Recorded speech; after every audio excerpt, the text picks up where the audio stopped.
Okay, as we head into sort of the late 80s, early 90s sort of period, what I sort of always refer to in my mind as the grunge period. That's just because that's sort of what I grew up with. That was sort of my era.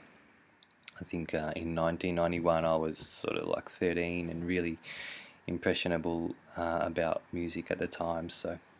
But at that time. It was a really great time for Melbourne music. There was some really successful record labels here in terms of independent artists being signed to these sort of small labels, but these labels were getting recognised overseas. Things like All Go Go Records and Waterfront Records, who I think their managers, Waterfront was from Sydney, All Go Go was from Melbourne, and I think their managers and their founders went over and sort of tried to market some of our bands over in the States at the time, because we had quite a parallel thing going here as they did in sort of the Seattle grunge uh, movement, I guess you could say. And some of our Melbourne bands at the time went over and toured with bands like Mudhoney and Pearl Jam and Soundgarden and Tad and these sort of really grunge rock bands at the time. So we were quite. It was quite exciting for those of us who followed this little scene here in Melbourne. Um, Late 80s was sort of the precursor to what I'm talking about. Was this band um, really big here? Not so much well known probably overseas, but Tim Hemmensley, who I talked about before, the Tim Hemmensley Cup, which I played the football game for, he was the the leader guy, or one of the guys from this great band here, God, for Lovers Only. This is a fantastic punk rock record, a Melbourne iconic record, really. Uh, this was released on All Go Go Records, one of the early style labels. Um, yeah, just wonderful punk rock music, garage garage rock, punk rock, however you want to sort of look at it. See, I would love to say, where the influences come from, but really, again, I'm gonna really defend this idea that Melbourne has quite a unique thing. I mean, you could talk about the Ramones, you could talk about sort of, um, I don't know, like it's just so hard to say any of these names and really without taking any sort of credit away from these guys, because they really played a unique style of a really hard, aggressive punk rock, which over here we really didn't refer to as punk as such. It was just pub rock. It was just hard ass pub rock. But these guys did it really well, and are quite well known here. They later released a compilation of all of their sort of stuff, this album plus a few singles on which I have it somewhere behind me. And it was sort of to celebrate their career retrospectively, because they were such a fantastic band. Um, One of the big bands that I really followed as a kid, and was quite influential on us growing up, and a big band on the All Go Go label, a really important band, was the Meanies. This is their first full-length album. They released a bunch of singles. In fact, they're just doing a comeback tour now, and they've just released their latest record now. But after a long hiatus, they didn't play music for quite a long time. This is them. They're a four-piece. Wonderful punk rock music. Such fun punk. You like this time I can say really Ramones inspired punk rock. Really fun, sort of 2-minute songs. When you saw them live, and I saw them live so many times, I used to wag school and catch the train up with my buddies to see these guys all the time. and their songs were on their records. Live they were like 10 times faster than on the records. It was just unbelievable. They were just counting 1, 2, 3, 4, and then and then that was the end of the song. It's just so cool. But no, we absolutely loved this band growing up. This is on the Newer Style or Go-Go Records label that came out in the 90s. This beautiful sort of thing. I remember going into All Go-Go Records quite often and seeing these guys there. I mean, they were really just, it was a real community that I was unfortunately not old enough to really sink my teeth into. I mean, 13 or 14 years old, there was only limited gigs I could go to with their underage shows, but I would have loved to have gone to the pubs and hung out with them, and that would have been great. Another band from that era who are also really influential as far as I'm concerned, and probably, yeah, I would say for the rest of Melbourne too. They put out 2 fantastic EPs, which I have on CD somewhere, but also a bunch of sort of really cool little sort of 10-inch things. There's Magic Dirt, led by Adelita, female vocalist. Again, a really unique sound. There's bands these days that are really drawing influence from her and this sound here. It was really sort of a psychedelic grunge. Sonic Youth comes to mind, I guess, but with a female well, Sonic Youth sometimes had a female vocalist too, but not like this. It's very different. Yeah, Sonic Youth meets sort of Kim Deal, something, I don't know. Really amazing stuff. If you haven't heard Magic Dirt, check out their first few EPs, their first 2 EPs, and some of their early stuff. The later stuff's good too, but I think it got more. It just ventured further away from the traditional cool sound that they had on these records. Yeah. It was a really great time. Bands like Tumbleweed came down from Sydney, Spiderbait were around as well, and these bands were, they were really sort of, they were playing a lot around town, but they toured a lot as well overseas. When Pearl Jam came to Australia, the Meanies were the support act, and then in turn they went over and supported them over there in the States as well. So yeah, just a fantastic time for music, I think, probably worldwide, but in Melbourne definitely. For some of our, I suppose you would call them veteran singer-songwriters of where we're up to in the timeline, yeah, they had become sort of legend status artists now. People like Nick Cave and Mick Turner and Tex Perkins with The Cruel Sea. These guys were becoming sort of legends of our town, and but they were still putting out really great stuff. There was a definite shift in Nick Cave's work when he put out this record here, The Boatman's Call. Fans would say they saw it coming. Nick Cave was always quite a romantic sort of singer-songwriter, right back, back to sort of his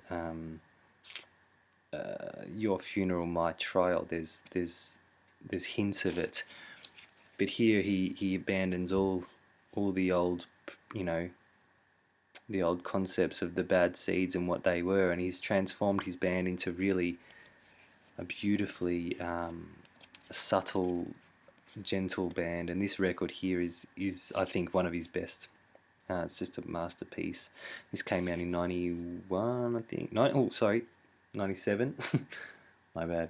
1997. So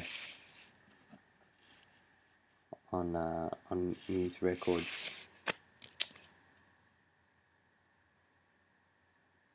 Fantastic album. Around the same time, one of the guys who played on this record was already getting quite a name for himself with his band, The Dirty Three, who had put out probably I think about 3 records 3 or 4 before this masterpiece here, Ocean Songs. Dirty Three are real innovators when it comes to music. It's all instrumental. It's post rock at its finest and most refined, I think. Delicate music. It's and aggressive at the same time. Um, Jim White on drums, Mick Turner on the guitar, and Warren Ellis on violin, electric violin. And it's just a wonderful combination of music. You know, there's nothing else like it really. Just beautiful stuff. It sounds quite old world when you hear it, but it's just so lovely. Check this band out if you don't know them already. I'm sure you do though. I'm sure everybody does. But if not, Dirty Three, you're gonna love it. This is one of my all-time favorite records. Yeah, the post grunge era was producing some pretty cool things. There was bands like Something for Kate, um, and these kind of big day out bands. We refer to them as, there was a time in Melbourne where big day out was quite a big deal, and it was a good chance for Melbourne bands to sort of rub shoulders, I guess, with some international acts. The big day out is our sort of version of, I suppose, like a Lollapalooza in the States or something like that. Anyway, it's a pretty big deal. A record I'll talk about quickly, just to show it, is Sandpit. This one is quite a cool sort of post grunge indie rock record. I think it's from '98. Yeah, 1998. This is a reissue from last year, and it's really cool stuff. I loved this as a kid. I played it a lot. Went and saw these guys live as well. Great band, Sandpit. I talked a little bit about the Cruel Sea, or I mentioned the Cruel Sea before, and their leader Tex Perkins. Tex is sort of he's like our urban cowboy, he's sort of a bit of a working class sort of dude who writes really great songs, really narrative and really poignant sort of songs. I love his music, and he sort of had a reinvention of his name, after the Cruel Sea sort of disbanded in I think the late '90s, maybe even early mid '90s or something like that. And he came back and did a couple of really great solo records. One of them called The Dark Horses, which I have on CD. I don't think it's been pressed on vinyl. Magical stuff, really great. And the follow up to that, even, on par with, I think, is Sweet Nothing.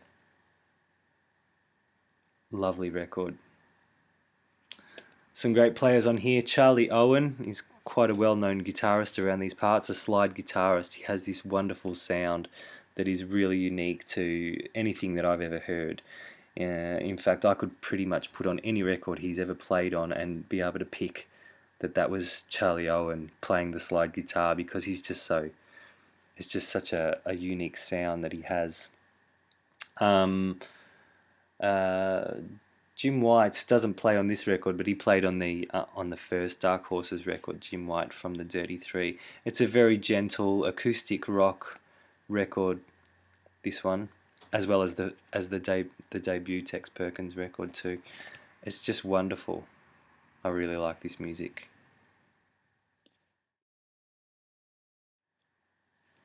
So moving along the timeline, we're at about sort of 2000, and Triple J is the major radio station here in Melbourne that it's getting, well, probably Australia-wide actually, but that's the radio station that's really sort of pushing local music at the time. Triple J sort of ended up not doing that as much later on, and especially not these days, but around that time they were definitely big advocates for local music. One of the big records to come out of that sort of era was this album here. I don't have the vinyl, but I have it on CD. The Avalanches, Since I Left You. I think James Buttery's got this, so I was very jealous to see it on vinyl. It's quite hard to find. But this is a wonderful record. It's not really rock. It's a mashup sort of cut and paste record. Hip hop meets sort of sampling, DJ Shadow-esque. Not really. You should know this anyway. It's a really grooving, awesome album, just probably not rock based anyway. I probably shouldn't have showed it, actually. It's misleading, but the Avalanches was an important Melbourne record to come out in the early 2000s.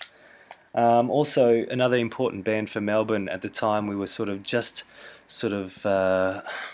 getting into this really alt folk thing. There was the singer-songwriter era was about to sort of really kick back off again. We'd had the punk movement throughout the 80s and the pub rock thing, but we were getting a little bit more towards the singer-songwriter side after the massive punk movement. We've sort of come into this alt indie folk country sort of thing, which was always there, always as an undercurrent for Melbourne music, but it really sort of exploded with a couple of bands.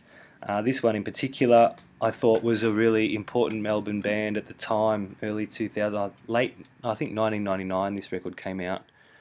Augie March, Sunset Studies, and their follow-up, Strange Bird, two of my favourite Melbourne albums. Wonderful lyrics. The singer-songwriter on this record, whose name eludes me at the moment, I'll think of it,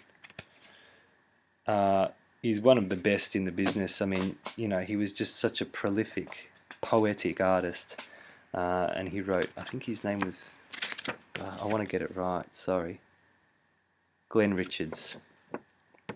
Glenn Richards, what an amazing artist.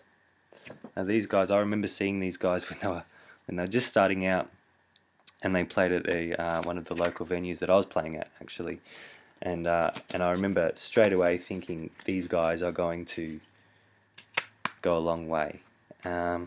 Unfortunately, I don't think they got as far as they possibly could have, due to a lot of record deal contracts and stuff-ups with their agreements and things like that. Held this band back quite a lot. But they were fantastic and really should be a well-known, global-known band. Augie March, fantastic records here. Another band that I think is worth mentioning, even though again didn't really get recognised around the world, but this is this is without a doubt my favourite of all the aforementioned records. I just love it. Art of Fighting, Second Story. This is their second album. A beautiful dream pop with some really sort of post rock elements in their album. Wonderful stuff by these guys. I don't know a hell of a lot about it. They sort of came and went in the scene. They didn't play live very often. But this I can't wait for someone to reissue this on vinyl. I would love to have it pressed and play it on my turntable.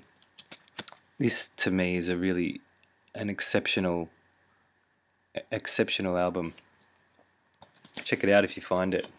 It's really great. So that sort of brings us up to date to sort of now-ish, a couple of other artists I'll talk about just really quickly. Gautier, you guys would know the single that just came out off his latest album, but this is the the second full-length record, Like Drawing Blood it's called, and that came out in 2000. I want to say 2010, but maybe I'm wrong.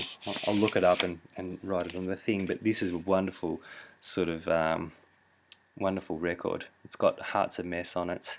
His voice is fantastic. Wally DeBacker, his name is Gautier, and it's just him in his bedroom with a bunch of, you know, a whole heap of equipment, making these wonderful sounds and writing these fantastic, you know, modern pop songs that are really, really sort of well done, well crafted music. You guys, you know, I recommend at least hearing some of his music. I mean, you know, it might not be up your alley, but and it's not for everyone. I just think he's really great, and he's a lovely guy. I've met him a few times. He's come to some of my gigs, and I've definitely been to, you know, some of his concerts and stuff. He's a wonderful guy, and really big supporter of local grassroots music. But yeah, this is a massive artist for Melbourne. Um, the very last record that I've bought from a Melbourne artist, I'll just quickly show it, is this one here, Krakatoa, which is sort of like a modern day Cybertron, really. It's a progressive electronic record done in that sort of style and approach. You know, two sidelong tracks of you know, some really awesome yeah, progressive electronic music. It's cool stuff. It's funny how it's all done a big full circle. You know, we started here and we've come back to here. Such is music. So there you have it. That's my sort of brief and very sort of shonky, I suppose you could say, timeline of Melbourne bands. Bands I think are worth a mention. I'd love to hear back from people and to learn more about the bands from their hometowns. I love learning about, you know, small scenes that happen around the world. You know, I mean, obviously we've all got the internet. We know about the big bands and stuff, but I'd love to hear about the bands that don't get mentioned so often, and the bands that really sort of start the scenes in these little places around the world. So yeah, hit me up. Let us know about some things that I should know. Melburnians or Australians or Australian music aficionados, I know I've probably left out a whole bunch of musicians and music here, and but I'm showing records that I have, and I can only show the records and talk about the records that I know and that I have in my collection. So please understand, I do get it. You know, Melbourne is rich and wealthy with amazing musicians, and you know, I just can't have all of it. Anyway, I hope you have found something that you liked in the video. Thanks heaps for watching. I can't believe I'm up to 100 subscribers already. It's quite amazing. But yeah, take care everyone. I hope everyone's really well in the VC and taking good care of each other and themselves. Thanks for watching. See you next time.